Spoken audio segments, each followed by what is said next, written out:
Beta's going in the roam, but they're afraid of XP Grok. Yeah, I kind of feel like the way that they're reading the pick and ban right now is like Arashi said, there is a possibility of actually countering this Hayabusa in the jungle, because what we saw yesterday in the game between Onyx and Toda, where you got the Fanny, we're going to use our EXP as well as our roamer to invade your jungle. So this Grok ban, it looks weird, but it actually fits. So what I'm looking at right now for Chan is to actually use a very, very strong mid laner that can have a very good laning phase against the Eve, because if the early stage of the game, level 1, level 2, you're already losing to an Eve, you're kind of losing the jungle as well. Lilia, do it, Lilia. Lilia. You need solid DPS. The range problem won't matter when it comes to the mid game. Again, you're playing Hayabusa anyways. You don't want to go to the late game. It's going to be very difficult. The Lilia makes a lot of sense. If they want to go for those early game skirmishes, with the setup from the Cho and the Fredrin, that's a lot of damage coming in from those glooms. Let's see. Yeah, right now on screen, Fried Chicken as well as Papada. So you're really looking at the EXP. And I kind of feel like the way the draft has been set up, Fried Chicken has a lot of time to see what his matchup is really going to be. So it looks like they're setting up the draft so that Fried Chicken has a good chance for success. Yeah, they're forcing him, they're forcing Papa Dog to wait. And I think that tension in the draft, going into the game, loading into it, especially knowing that your opponent still has not picked up their hero, it could build up. It's like, all right, so wait, which is Chicken? What's he gonna do?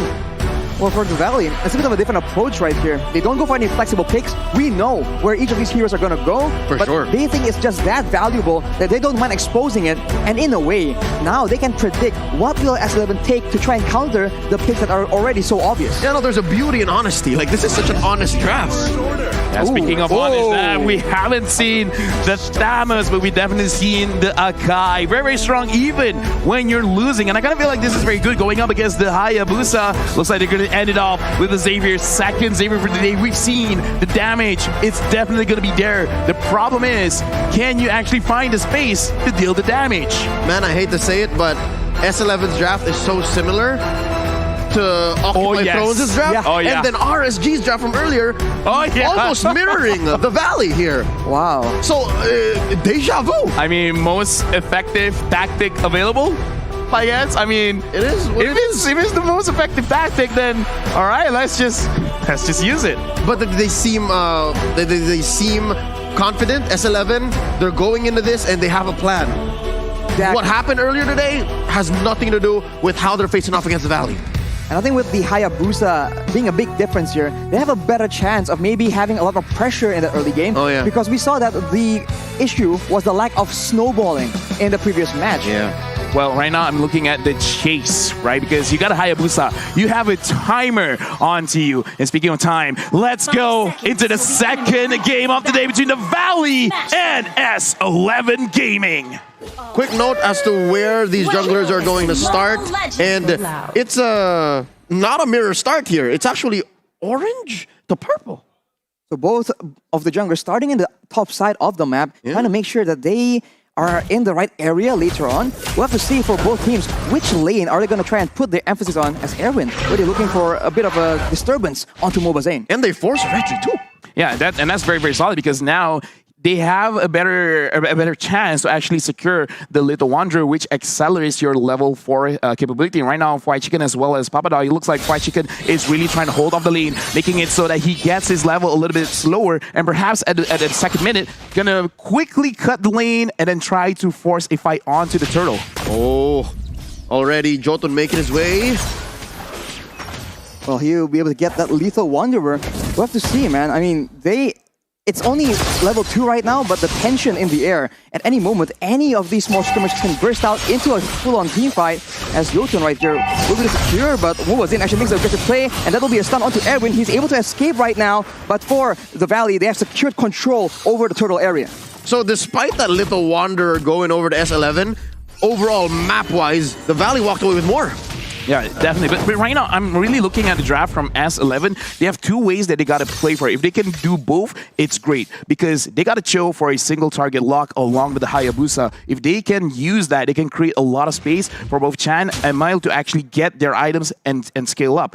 if they don't, they can slow down the game a little bit and they will still do well enough, but it's kind of like wasted opportunity. I want to see how Jotun plays with Erwin, because if they can actually put pressure onto the Valley in the early stages of the game, especially around this turtle fight, that'd be great. If they're playing super passively, they're kind of wasting their win condition. This is the opposite. It's so aggressive. Arashi, look, you see this? Do you see this? He's invading. He's invading already, trying to make sure that he takes advantage of the fact that the Valley is prioritizing this turtle. Of course, the purple won't be as important for Akai in the hands of Mobile Zane, but right now, with that turtle in Tau, actually, we can see that the Valley might be looking for something else. Fried Chicken just pushing that aggression as they are actually making moves towards the purple buff afterwards. Mobile Zane trying to make sure that he does not lose out on the purple buff. He gets it, and he is gonna use a heavy spin to try and escape from that situation, and S11 Gaming will not be able to find anything in exchange. Amazing. Hakuna Matata. Everything will be all right. You see how Zane took the turtle and then eventually stole away Jotun's purple as well, so nothing mattered. Well, right now, the Valley, they're in a very, very good spot, because if we look at the map, they're winning top side, mid, as well as the bottom side of the map. And Orwin right now, he's being caught, and Hoon is unable to secure the kill, but that still puts a lot of pressure. S11, they're like, okay, like just to put it in numbers, right now the Valley, they're controlling like 65% of the map, and S11, they're just slowly losing the map away. And if you're losing the map, you don't have catch potential, and your farm is going to be so delayed.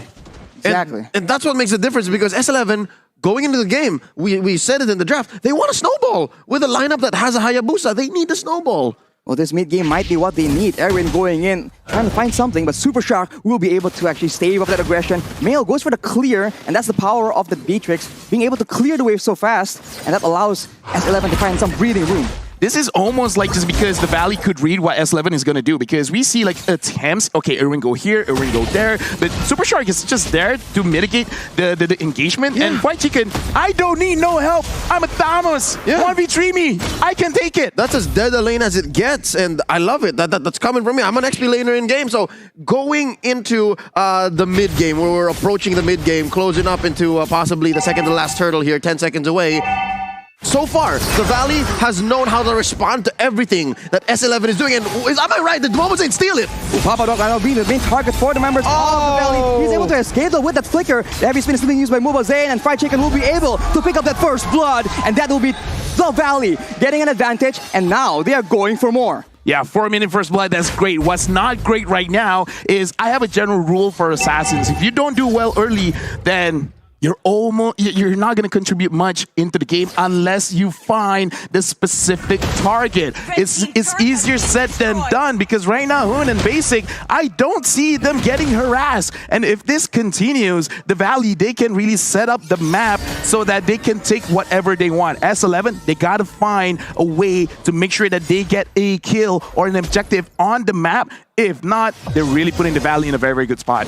Everyone looking for something right here, but Super Shark is being so menacing in the front line, ensuring that the members of S11 do not have any chance to come even close to the turtle. We see a bit of a split right here as Fried Chicken jumps on Chan. He'll be forced to run away, and actually almost gets taken out very, very low. The steal attempt from Jotun is attempted, but it won't be enough. The Valley is taking full control here. Oh, man. Two things, right? Number one, Erwin is overloaded. I feel like that Cho is trying to do too much. Trying to help his team come back, playing for vision, looking for pickoffs, and just the same. Fried Chicken is a monster. You see how hard he was pushing all the way top lane?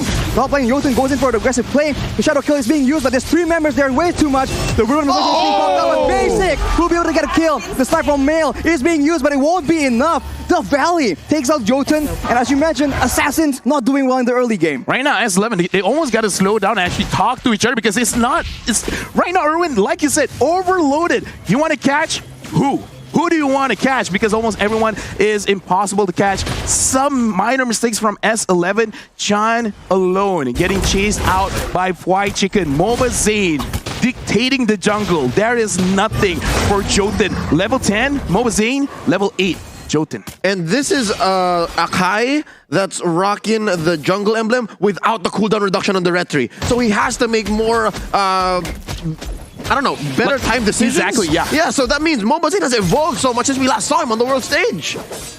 We see a bit of a movement though. You can see that the Valley looking for yet another play. The slow comes in. The Ruin Manipulation is being used as well. That will be escape from Mile using that flicker. And that is the turret taken away. And look at the sneaky escape being used by Erwin. Yeah, and again, like, sure, they use a lot of their own resources, but it's totally worth it. You're not letting the marksman farm. You're taking away turrets. 4,000 goal lead with just 2 kills. Right now, S11 and the Valley, they're like, we're just going to play respectful. We're going to play discipline. If we have to fight, we will. But if we don't want to, then just run away. We're just going to take what's ours anyways. Oh yeah, that's something to note here. About 4.5k ahead, 7 minutes in. Slowly but surely, the Valley has become more mum. Earlier, they were more game to find these little skirmishes, but now they're just like, yeah, no, we'll take what we can, but only on our side of the map. We can see that the XP lane has also been such a problem. White Chicken will be a lot more of an issue later on because he's doing that macro play. You can see that the members of S11, they're just forced to be pulled away from the main objectives due to that pressure. And there's not much S11 can do here. Again, my eyes are on Erwin. Lafel, you started this whole thing. It's like, Erwin do this, Erwin do that. And I think number one question is, do they even know where the Valley is for Erwin to do these things? I think the Valley, they just have the Sharingan. Oh, Papado tries to engage, and Hun missed flicker, but it really doesn't matter. No one caught him. Right now, the Sharingan eyes on the Valley. They know what's going to happen before it happens. Erwin tries to come in. Papado tries to come in. Is like, I see you coming in, and there's nothing that you can do. Hun 1v1 against Jotun. Oh. Not enough damage. You want to know secret? You want to know secret? You know how Hoon survived that? And White Chicken's gonna get this, by the way. Ooh, White Chicken is still trying to escape from the situation. 1v played won't be enough though. Jotun will be able to pick up that kill, but at what cost? Right now it's a 1-for-1, but the Valley will be pushing. It's worth it, this conversion. By the way, Hoon, his first main item, Lafel, or actually listen up, Brute Force Breastplate. Wow. I don't need to deal any kind of damage. Basic, it's all you. That's 185 IQ right there. I'm just gonna survive, man. They're gonna try to find me. Well, good luck. You found me. Now what? Now what? Right? Talking about how you buy items at the right time, knowing your role and what your team wants to do. That's something that most Eves won't do right there. First item, Brute Force Breastplate. Yeah, just to add on just a little bit, Hayabusa needs to win early. He lost early. He was denied early. Now he doesn't have enough damage. Now you build tanky items against him. It's not looking good. There's just a lot of options available for countering this Hayabusa because you can use with the wind of nature, but heavy spin being used right here. Jotun will be the main target. White Chicken jumps on that opportunity as Papadog will be the main target. The flicker with the Numen and Blast does not land, unfortunately, but the Valley has taken control once again. S11 Gaming has no solution. Man, the Valley made Papa Dog more like Baby Dog. He's not doing much. Look, he's sitting at 0-3-1. Usually, the Fredrin wants to go 2v1, 3v1 in lane. The way that the economy is gone, he can't build items. And the thing is, White Chicken is like, I don't know what rotating means. I'm just gonna stay here. Yeah. And if someone wants to stop me, yes, they can. Yeah. But while you're trying to stop me, everyone else, they're moving the gears towards mid, moving the gears towards top side in the jungle. Oh, and right at the Valley is taking all. That's a concealed play by the Valley, looking for Aaron right here. Numen of Blast being popped so early. It is cancelled, but look at the damage coming from the basic, as well as Hoon. There's way too much for S11 to take. That will be Aaron taken out yet again. Peter Bryce, you monster. You see how much damage he was dealing? All they needed was to slow down Erwin, not even stop him in his tracks. It's just, okay, stay there for a bit. All right, good, we move on. Moving on indeed right now. This kill score is 6-1, and S11 Gaming, it looks like they're not entirely sure what should they do. And right now, Hayabusa is just trying to clear the waves. Super Shark as well as White Chicken really don't care. This is the first Lord. Can the Valley actually end it right now? They don't really have a lot of range to work around with. Of course, they have the high ground coming in with the real world manipulation. And now with the waves being pushed, they're going to get at least one tier, it seems like. But it seems like S11 is playing it calculatively, and the Valley do not want to risk Erwin making that hero play, keeping him on his toes though. All right, this is the Valley making the call. We'll take it slow. We'll take tier 2 in mid. And so far, yeah, White Chicken has left Casa de la Chicken. Like, he left that bottom part of the map, and he's now helping push 5v5. It's just so difficult as the Valley goes for the top tower right here. Look at White Chicken going in, the 1v4 essentially under the tower, and he's not even taken below half HP. The rest of the team tries to follow up on this big play, but it seems like S11 will not be able to even deter him from doing so. The only reason why the Valley had to retreat because they saw the Hayabusa down in the bottom lane, because it looks like they have the damage, and if they do want to engage, they have that option. They just got to be careful, because if this Hayabusa continues to take all of the turrets, then it just becomes that Lord fight. If they're too occupied around the Lord, the Hayabusa could just end the game. So right now, you said it yourself. S11 Gaming, they are very calculative. So it's like, okay, it's kind of obvious we don't have enough damage. But the turns, they don't buy items. They don't buy any physical items to make sure that they can take more damage from the Hayabusa. So I feel like this is one of the only ways that they can play this out. So they gotta find a way to slow down S11, getting enough items onto the Beatrix as well as onto the Xavier, because the Xavier right now, not having the Lightning Truncheon makes it so that he doesn't have enough damage. And right now, it looks like he's kind of thinking, okay, he finished the Lightning Truncheon, so he should be able to do a bit more damage after this. Right on cue, but look at the Valley looking for a play yet again. The purple buff will be the main target here. And S11, they just back away so far. Okay. Never mind. I thought, like, was that a steal now? But Mazin still got it. Oh, wait. No, Chad it was got a it. steal. Oh, it was a steal. Oh, sharpshooter. Nice. From a sub, yeah. See, Lightning Truncheon, it matters. It matters. That's a lot of burst damage. And if the game goes longer and longer, that poke might just be what will win them the game, along with the split push. Yeah, so it's only gonna happen if the Valley makes a mistake. But we just barely missed it off camera. What happened to Papa Dog? He just got dogpiled on, and that will be the end of him. As you can see, S11 going for a different approach right here. Jumping in, making the play with the Way of the Dragon as well, but the Vengeance is just tanking so much. There's wow! That's Fried Chicken taking one! 1 versus 3! Erwin is the next target, and Fried Chicken is going again and again. The Lord gets picked up, and look at Jotun. This is a disaster. He's forced to run away as Erwin, slowly but surely, has to be chased away. Jotun is alone. Oh, look at who with the play! The real manipulation will secure that kill as well. 1v1. It's not over. Right here. Look at the blood right to his face. The flicker will not actually help land that skill shot, but the basic, he's trying to go for that kill, but oh, the triple shadow, the quad shadow, by the way, by Jotun is being used on the other side of the map though, in the base of S11. Fried Chicken just isn't stopping. He's going in again and again. Mobazane with the heavy spin, a bit too overextended though. This might be the chance that S11 needs. Ruined position is being used, and that will be the Valley. Overextended is an understatement. I think that team fight and that sequence happened maybe a minute too long, and they're still not done. They go for Jotun, and that will be him finally taken out by the members of the Valley. And now with the Lord pushing in on the top side, consider S11. They're trying their best to clear this Lord, but it might not be possible. Super Shark comes in yet again, just stunning up Papa Dog as the Basic just do so much damage, and the Numenor Blaster actually lands. Basic, no fear all the way in the front, actually trying to out-damage Mill at the same time. Erwin and Chan, the only 2 members left alone against the Lord, against the 3 members of the Valley. It won't be enough. The Valley will be the winners of this match. Took a while, but the NA representatives, the crowd loves it. Dude, I mean, like, it's so weird where start off the game slow, mid game slow, and late game just went to 11, man. It just pushes all the way, right? Late game had like fights happening across the map. Yeah, again, congratulations to our match winner, the Valley. And in the game just now, I feel like when we saw 3 members onto Fried Chicken, we're like,